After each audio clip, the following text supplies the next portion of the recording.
do segundo ano, tudo bem com vocês? Professor William aqui. Hoje a gente vai falar de mais um ciclo biogeoquímico, que é o ciclo do nitrogênio.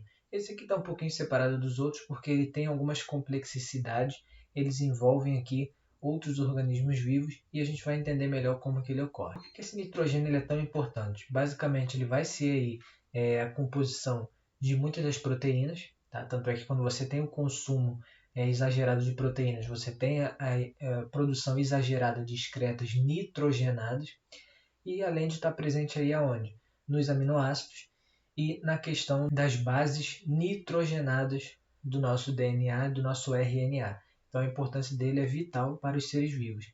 E outra coisa, é um composto que a gente não consegue absorver ele diretamente da atmosfera. Apenas alguns seres especializados conseguem transformar esse oxigênio atmosférico em oxigênio, esse nitrogênio atmosférico de um nitrogênio absorvível, digamos assim. E aí, como é que a gente obtém esse nitrogênio, já que ele é tão importante e a gente não consegue retirar ele através da nossa respiração? A gente consegue ele através da alimentação, né? Então, numa alimentação balanceada, com bastante vegetais, digamos assim, você consegue ter ali a absorção de nitrogênio que vai ser tão importante, vai ser utilizado de uma maneira tão importante pelo nosso corpo. Quando a gente fala da atmosfera terrestre, né, o que a gente tem aí? A presença de nitrogênio quase que 4 vezes maior do que a presença de oxigênio. Então ele é um gás muito presente na atmosfera, mas a gente não consegue absorver ele. Tá? E aí quem que consegue? Alguns grupos vegetais. Quando a gente fala de adubação vegetal, tem uma característica importante que a gente fala do NPK, que é o nitrogênio, fósforo e potássio. Você pode, em qualquer casa aí de planta, né, que vende coisas para planta, mudas, vasos, terra adubada e tudo mais, chega lá e pede, gostaria de um complemento aí para poder adubar minhas plantas. Ele vai te indicar o quê? Um que tenha NPK. Então esse N é de que? Nitrogênio. Tá? E a importância desse nitrogênio para os vegetais. Geralmente, quando você tem ali plantas que não conseguem retirar esse nitrogênio da atmosfera, você faz uma adubação com ureia, que é um composto nitrogenado, e você faz isso aí adubando as suas plantinhas. Quando a gente fala do ciclo do nitrogênio, ele está presente em uma quantidade muito grande na nossa atmosfera. Mas boa parte dos animais não conseguem assimilar diretamente. Eles precisam de outros indivíduos que pegam aquele nitrogênio atmosférico e coloquem ele no solo. Com isso ele fica disponível. Então você tem certas bactérias, cianobactérias e fungos que conseguem transformar o nitrogênio gasoso, o N2, em amônia, NH3. E essa amônia sim fica disponível para aqueles vegetais.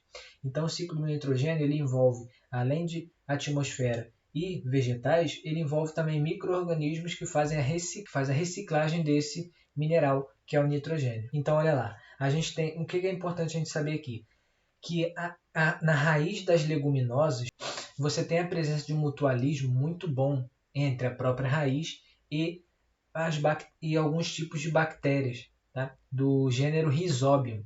Então, você tem ali a presença de bactérias diretamente na raiz. O que essa bactéria faz? Ela transforma esse nitrogênio gasoso em um nitrogênio disponível. Lembrando que quem são as leguminosas? Feijão, ervilha, lentilha, soja. Esses caras são leguminosos, tá?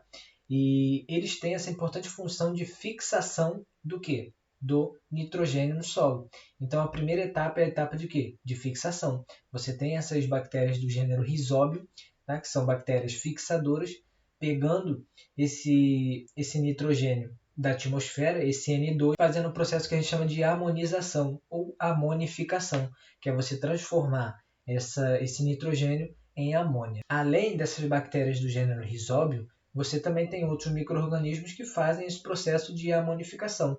Então a gente tem aí essa produção de amônia também proveniente do quê? Da questão da decomposição. Você tem a matéria ali orgânica, você tem a ação dos decompositores e com isso eles deixam a amônia disponível no solo. Então essa amônia ela pode ser tanto feita através da absorção da atmosfera e a transformação dela, quanto da decomposição da matéria orgânica. Por isso que é um processo tão importante com a atuação aí na cadeia e teia alimentar. Se você não tem nitrogênio, digamos assim, se você não tem amônia no solo, se você não tivesse a presença dos decompositores, os vegetais que não conseguem retirar diretamente esse nitrogênio da atmosfera morreriam por falta desse composto. Então aqui só continuando, olha lá, as leguminosas conseguem absorver a amônia diretamente. Então olha só que interessante. A importância das leguminosas, elas conseguem através das suas raízes, que é uma questão de mutualismo com bactérias, transformar o nitrogênio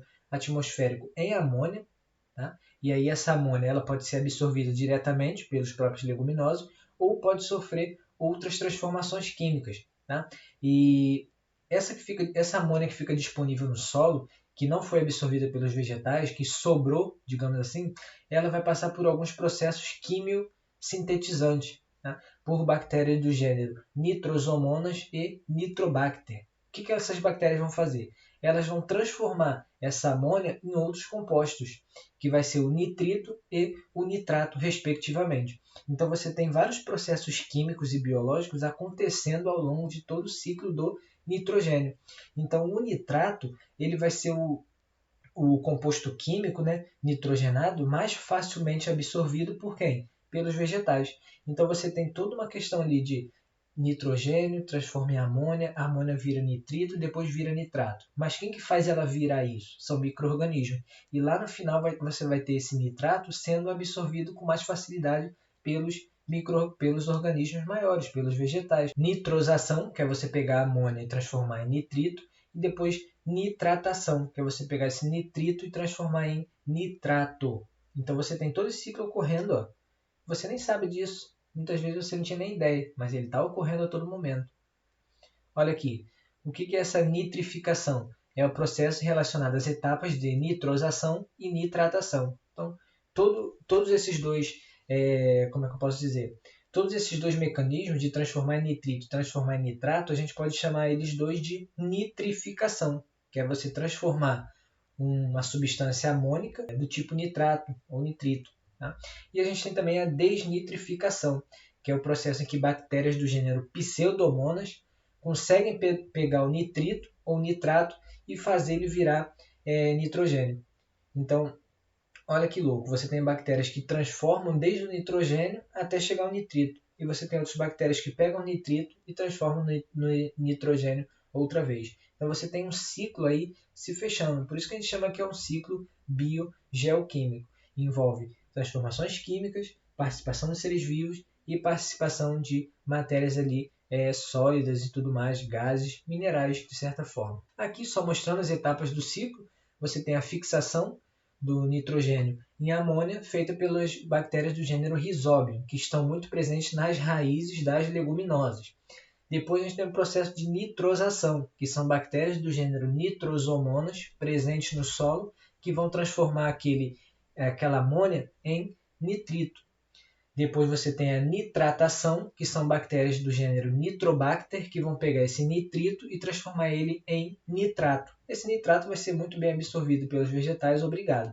Aquele nitrato que sobrar lá, que ninguém utilizou, vai sofrer um processo de desnitrificação por bactérias do gênero Pseudomonas. Ele vai pegar esse nitrato, vai trabalhar ele bonitinho até que ele vire nitrogênio outra vez. Então você tem várias transformações químicas acontecendo no ciclo do nitrogênio. Por isso que ele ficou separado dos outros ciclos biogeoquímicos. Então, quando eu trabalhei lá no Instituto de Pesca, a gente tinha o que a gente chamava de filtro biológico. Né? E no que consistia esse filtro biológico? Os girinos, né, eles liberam o que na água? Amônia. Então essa amônia era tóxica para eles. E eles não podiam ficar imersos naquela água com amônia.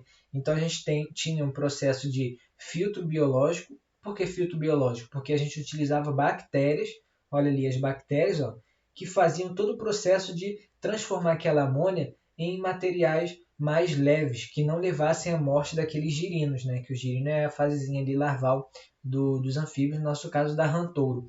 Então a gente utilizava ali de tanques filtro aeróbio, filtro anaeróbio, ou seja, bactérias que utilizavam do oxigênio, bactérias que não utilizavam do oxigênio, tudo isso para poder reduzir aquela amônia a um composto cada vez menos tóxico para aqueles animais que estavam na caixa d'água. Então você tem a utilização dessa etapa do ciclo biológico do nitrogênio, que é feito por bactérias naturalmente, você pode ter isso sendo imitado, entre aspas, por indústrias, por pesquisas, por produtores para estar cultivando ali os seus animais. Aqui, ó, a mesma coisa, olha ali. Elas não podem ficar nessa água cheia de amônia, digamos assim. Aquela água tem que ter um sistema de reuso. Então a gente tinha também essa questão de economizar água. A água entrava nos tanques, a gente limpava lá, tirava aquela água, ia para o filtro, passava ali pelo processo de filtragem, onde ficavam as partículas maiores, depois ia para os filtros biológicos e voltava para esses animais já limpa, purificada, digamos assim. E, professor, como é que vocês sabiam que a água estava totalmente purificada? Que a gente fazia testes. 2 vezes ao dia a gente testava. Vamos medir o nível de amônia aí, vamos medir o nível aí, tal. Fazia o testezinho nas laboratório. Beleza, a água tá show. Então, o filtro está funcionando perfeitamente. E a gente sempre teve esses animais mantidos vivos aí por conta desse filtro biológico. Sem gastar água em excesso, porque o sistema era um sistema fechado, então a mesma água que saía daqui ia para o filtro, voltava. Então você tinha várias questões aí de econômicas em relação à água. E a gente tem também um conceito que está sendo muito utilizado, que é o conceito da agroecologia, que é você misturar diversas culturas. Tá? Hoje em dia, qual é a tendência? Você tem aqui uma área desmatada enorme para plantar milho, outra área desmatada enorme para plantar soja, outra área desmatada enorme para plantar não sei o quê. E aí você empobrece muito aquele solo. Você tem que ficar fazendo o quê? Adubação, usando compostos químicos para poder melhorar o solo. Quando você utiliza da agroecologia, você vê que as culturas são todas misturadas. E qual é o bom disso? É que você tem vegetais que conseguem absorver amônio diretamente, você tem vegetais que não conseguem, aí aqueles que não conseguem vão ter o nitrogênio fixado da atmosfera no solo pelas leguminosas sendo trabalhado, virando nitrato, que é mais fácil de ser absorvido. Então você tem a questão dos compostos orgânicos ali caindo de diferentes árvores com diferentes componentes que vão nutrindo aquele solo. Então é um conceito que vem crescendo muito e é um conceito onde você, em áreas secas, né, na região nordeste principalmente, você consegue ter a produção de diversos alimentos utilizando esse tipo de cultivo, que é a agroecologia. Então, ponto aí para quem usa esse tipo de manejo. Então a gente sabe que o fósforo ele é um componente muito importante também para a vida, né? Tanto é que, como eu falei para vocês, os vegetais precisam de quê? NPK, nitrogênio, fósforo. Tá? Além disso, o fósforo está presente aonde? Na molécula de ATP, produção de energia, nossa moeda energética. E mais em que ele vai estar presente? Na membrana plasmática, a gente tem a presença dos fosfolipídios.